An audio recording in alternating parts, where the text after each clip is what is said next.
থাকলে যে মরে যাব। বাবারে, আমি আমি বেরোচ্ছি বেরোচ্ছি আমি। ওরে বাবারে, ওমা আমার খেলনা, এই খেলনাগুলো কি হবে? ওরে খেলনা ছাড়, আগে প্রাণ বাঁচা। লাউয়ের ফাটল দিয়ে তিনজন ভূত বেরিয়ে পালিয়ে যায়।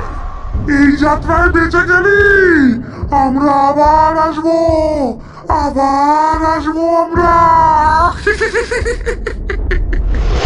আবার আসলে তোমাদের কোনো চিহ্নই রাখবো না।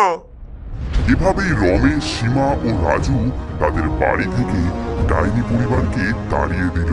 তারা লাউটি টিনের চাল থেকে নামিয়ে আনলো এবং বাবাজির নির্দেশে পুড়িয়ে ফেললো, যাতে ডাইনিরা আর কখনো ফিরে আসতে না পারে।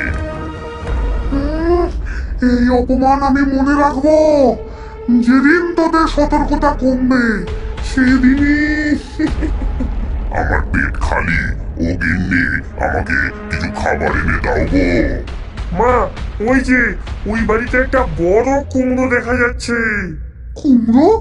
আর একটা নতুন বাড়ি, চল দেখি। এভাবেই একটি